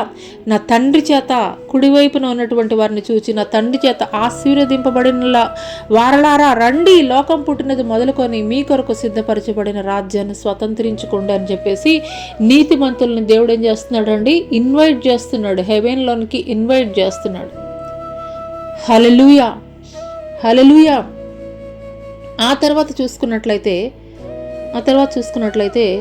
అదే అధ్యాయము 25వ అధ్యాయము దుష్టుల్ని ఏ రీతిగా ఆయన తీర్పు తీర్చబోతున్నాడు అన్నటువంటి విషయాన్ని కూడా మనం చూద్దాము. 41 నుండి మనం చూసుకున్నట్లయితే, అప్పుడు ఆయన ఎడమవైపున ఉండి వారిని చూసి, శపింపబడిన వారలారా, నన్ను విడిచి అపవాదికిని వాని దూతలకును సిద్ధపరచబడిన నిత్యాగ్నిలోనికి పోవుడి. నేను ఆకలి కొంటిని, మీరు నాకు భోజనం పెట్టలేదు. దప్పికొంటిని, మీరు నాకు దాహం ఇయ్యలేదు. పరదేశినై ఉంటుని, మీరు నన్ను చేర్చుకొనలేదు. దిగంబరినై ఉంటుని, మీరు నాకు బట్టలు ఇయ్యలేదు. రోగినై చెరసాలలో ఉంటిని, మీరు నన్ను చూడరాలేదని చెప్పుచు. అందుకు వారును, ప్రభువా, మేమెప్పుడు నీవు ఆకలి కొని ఉండుటేను, దప్పికొని ఉండుటేను, పరదేశివై ఉండుటేను, దిగంబరివై ఉండుటేను, రోగివై ఉండుటేను, చెరసాలలో ఉండుటేను చూచి నీకు ఉపకారం చేయకపోతేమని ఆయన అడిగెదరు. అందుకే ఆయన, మిక్కిలి అల్పులైన వీరిలో ఒకరికైనా మీరేలాగూ చేయలేదు కనుక నాకు చేయలేదని మీతో నిశ్చయంగా చెప్పుచున్నానని వారితో అన్నాం. వీరు నిత్య శిక్షకు, నీతిమంతులు నిత్య జీవమునకు పోవుదురు. హల్లెలూయా, హల్లెలూయా. మన మూలవాక్యం మనం చూసుకున్నాం కదండి. నీతిమంతుల మార్గము యెహోవాకు తెలియను, దుష్టుల మార్గము నాశనమునకు నడుపును. నీతిమంతులు గురించి ఇందాక దేవుడు మాట్లాడారు. నీతిమంతులను గురించి దేవుడు అయితే కనుక మాట్లాడారు. ఆయన ఇన్వైట్ చేశారు హెవెన్లోనికి. మరి దుష్టులను గురించి దేవుడు ఏం మాట్లాడుతున్నారు? ఎడమవైపు ఉన్నటువంటి వారిని గురించి, వీరు నిత్య శిక్షకును, నీతిమంతులు నిత్య జీవమునకు పోవుదురు. వారిని గురించి దేవుడు మాట్లాడుతున్నటువంటి మాట ఏంటి అని అంటే కనుక 41 నుండి మనం చూసుకున్నట్లయితే, అప్పుడు ఆయన ఎడమవైపు ఉండి వారిని చూసి, శపింపబడినటువంటి వారులారా, నన్ను విడిచి అపవాదికిని వాని దూతలను సిద్ధపరచబడిన నిత్యాగ్నిలోనికి పోవుడి. నీతిమంతులను ఏమన్నాడండి? హెవెన్లోనికి రమ్మని చెప్పేసి ఇన్వైట్ చేసినటువంటి వాడిగా ఉన్నాడు. కానీ ఎడమవైపు ఉన్నటువంటి శపింపబడినటువంటి వారిని, దుష్టుల్ని గురించి ఆయన ఏం మాట్లాడుతున్నారనంటే కనుక, మరి నిత్యాగ్నిలోనికి వెళ్ళమని చెప్పేసి, మీ కొరకు సిద్ధపరచబడినటువంటి నిత్యాగ్నిలోనికి వెళ్ళమని చెప్పేసి, అపవాదికిని వారి దూతలకిని సిద్ధపరచబడినటువంటి ఆ యొక్క నిత్యాగ్నిలోనికి వెళ్ళమని చెప్పేసి దేవుడు ఆజ్ఞాపిస్తున్నాడు. హల్లెలూయా, హల్లెలూయా. అందుకొరకే దేవుడు తెలియజేస్తున్నాడు. ఇదే కీర్తనల గ్రంథం 2వ అధ్యాయము 12వ వచనంలో ఆయన తెలియజేస్తున్నాడు. కుమారుని ముద్దు పెట్టుకొనుడి, లేని యెడల ఆయన కోపించును, అప్పుడు మీరు త్రోవ తప్పి నశించెదరు. ఆయన ఆశ్రయించి వారందరూ ధన్యులు. హల్లెలూయా, హల్లెలూయా. ఇక్కడ దేవుడు మేకల గుంపు, గొర్రెల గుంపు, 2 గుంపులు చూపించారు. ఆ 2 గుంపుల్లో మరి ఏ గుంపు ఎటు వెళుతుంది అనేటువంటి విషయాన్ని కూడాను దేవుడైతే కనుక మనతోటి మాట్లాడారు. మరి నా తండ్రి చేత ఆశీర్వదింపబడినటువంటి వారులారా, మీరైతే కనుక ఈ యొక్క పరలోక రాజ్యాన్ని స్వతంత్రించుకోండి అని చెప్పేసి నీతిమంతులను గురించి అయితే కనుక దేవుడు మాట్లాడారు. ఈ యొక్క దుష్టుల్ని గురించి మాట్లాడింది ఏంటనంటే కనుక, అపవాదికిని వాని దూతలకి సిద్ధపరచబడినటువంటి నిత్యాగ్నిలోనికి వెళ్ళమని చెప్పేసి దేవుడు తీర్పు తీర్చినటువంటి వాడిగా ఉన్నాడు. హల్లెలూయా, హల్లెలూయా. ఈ యొక్క మొదటి అధ్యాయము చాలా సింపుల్గా ఉంటుంది, కానీ దేవుడు చాలా గూఢమైనటువంటి మర్మాన్ని అయితే కనుక తెలియజేశాడు. అందుకొరకే దేవుడు తెలియజేస్తున్నటువంటి మాట ఏంటి అని అంటే కనుక, కుమారుని ముద్దు పెట్టుకొనుడి, లేని యెడల ఆయన కోపించును, అప్పుడు మీరు త్రోవ తప్పి నశించెదరు. ఆయన ఆశ్రయించి వారందరూ ధన్యులు అని చెప్పేసి దేవుని లేఖనం అయితే కనుక తెలియజేస్తుంది. హల్లెలూయా, హల్లెలూయా. కాబట్టి మనకి ఇంకా వేరే చాయిస్, వేరే ఛాన్స్ అయితే కనుక లేదు. యేసుక్రీస్తు ప్రభుల వారి యొద్దకు ఆ యొక్క నిత్య నరకాగ్ని నుండి మనం తప్పింపబడాలి అనంటే కనుక మనకు ఉన్నటువంటి ఏకైక మార్గము ఏమిటి అనంటే కనుక, కుమారుణ్ణి ముద్దు పెట్టుకొనండి. యేసుక్రీస్తు ప్రభుల వారే నిజమైనటువంటి దేవుడు అనేటువంటి విషయాన్ని మనం గ్రహించుకోవాలి. ఇక్కడ కీర్తనకారుడు తెలియజేస్తున్నాడు, నీ ఇంటిని గుర్చినటువంటి ఆసక్తి నన్ను భక్షించుచున్నది అనేటువంటి మాటనైతే గనుక మనం చూస్తాము. హల్లెలూయా. యేసుక్రీస్తు ప్రభుల వారిని పట్ల, దేవుని పట్ల మనకి ఇటువంటి ఆసక్తే మనం కలిగి ఉండాలి. ఉదయకాలం లెగిసినది మొదలుకొని, మనం నిద్ర మేలుకొన్నది మొదలుకొని, మరి దైనందిన జీవితంలో వేటి కొరకో మనం పరుగులు పెడుతూ ఉంటాము. అది చేయలేదు, ఇది చేయలేదు, ఇది చేయాలి, అది చేయాలి, అక్కడికి వెళ్ళాలి, ఇక్కడికి వెళ్ళాలి అని చెప్పేసి పరుగులు పెడుతూ ఉంటాము, ఆసక్తితో చేస్తూ ఉంటాము.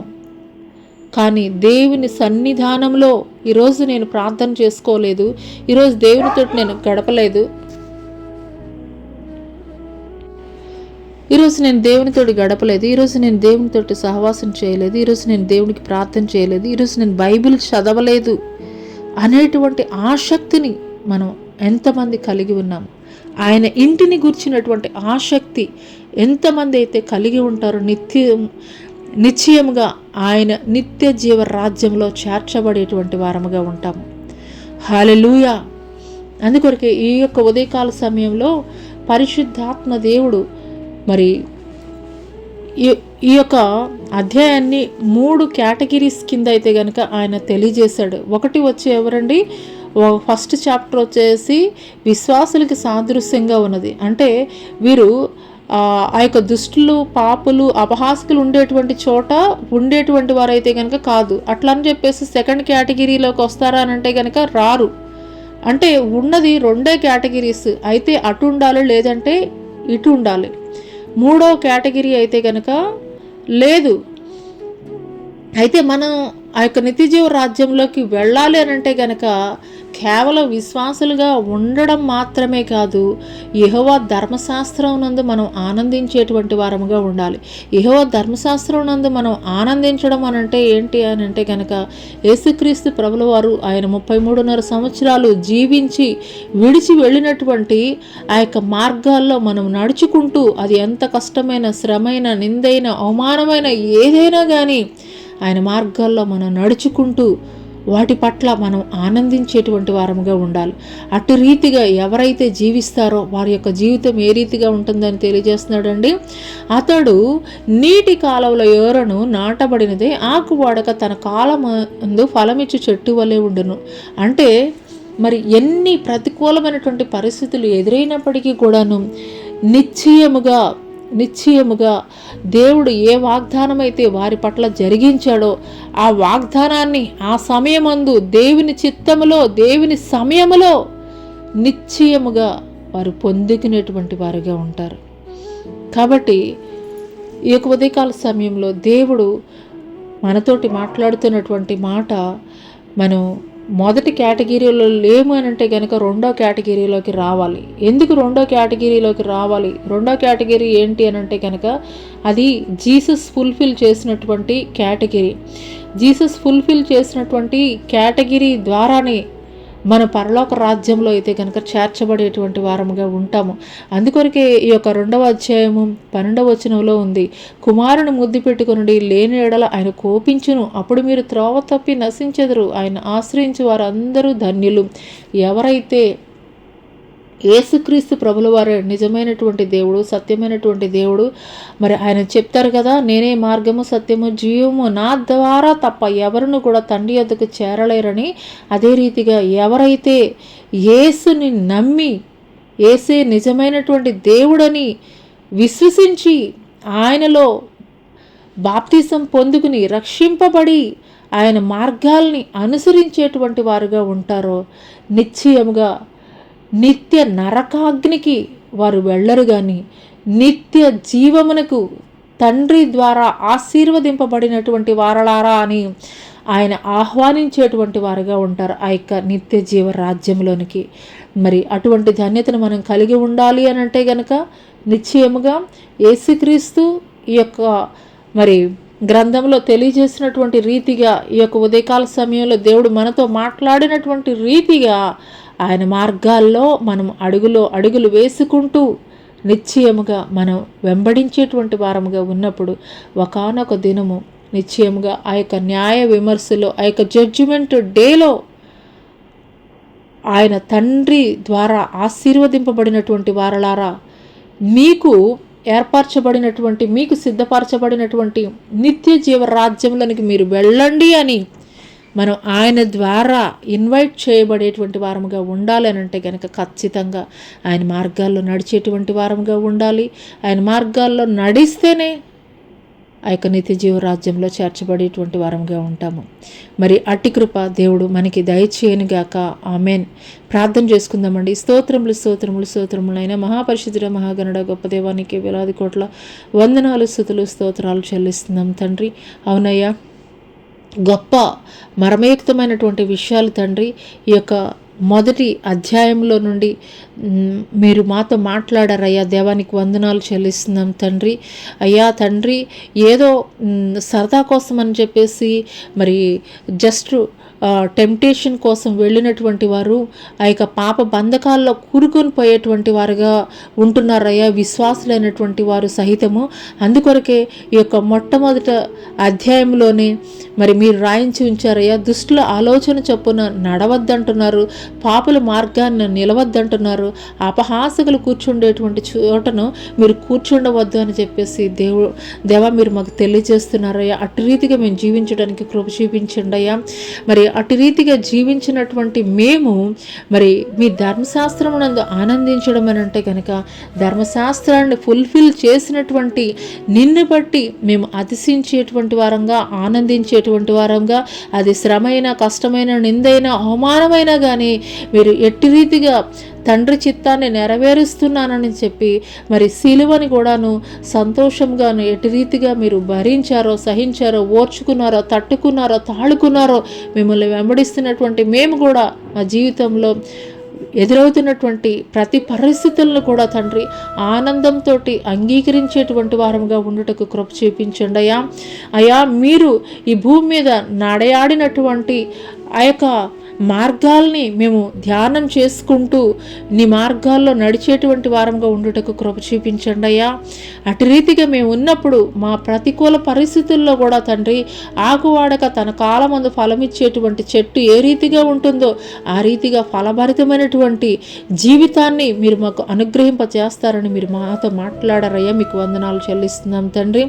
అయ్యే ఈ యొక్క ఉదయకాల సమయంలో ఎంతమంది బిడ్డలైతే తండ్రి ఇంకనూ కూడా నీకు వ్యతిరేకమైనటువంటి ఆలోచనలు, తలంపులు, మార్గాల్లో నడుస్తూ ఆయాసకరంగా అయ్యా నీ గాయాలను రేపుతున్నటువంటి వారముగా ఉన్నామేమో తండ్రి. అయ్యా తండ్రి మమ్మల్ని శుద్ధీకరించండి, పరిశుద్ధపరచండి, పవిత్రపరచండి అయ్యా.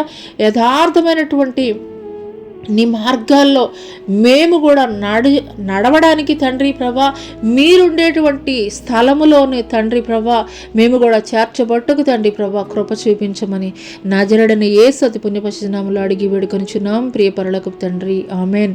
తండ్రి అయినటువంటి దేవుని దయ, కుమారుడైనటువంటి యేసుక్రీస్తు ప్రభుల వారి యొక్క కృప, పరిశుద్ధాత్మ యొక్క అన్యోన్య సహవాసమైన సన్నిధి ఈ భూలోకంలో ఉన్న సకల పరిశుద్ధులకు ఈ యొక్క సామాజిక మాధ్యమం ద్వారా ఏకీవిస్తున్నటువంటి ప్రతి ఒక్కరి జీవితాల్లో దేవుడు నూతనమైనటువంటి కార్యాలు జరిగించిన గాక, ఆమేన్.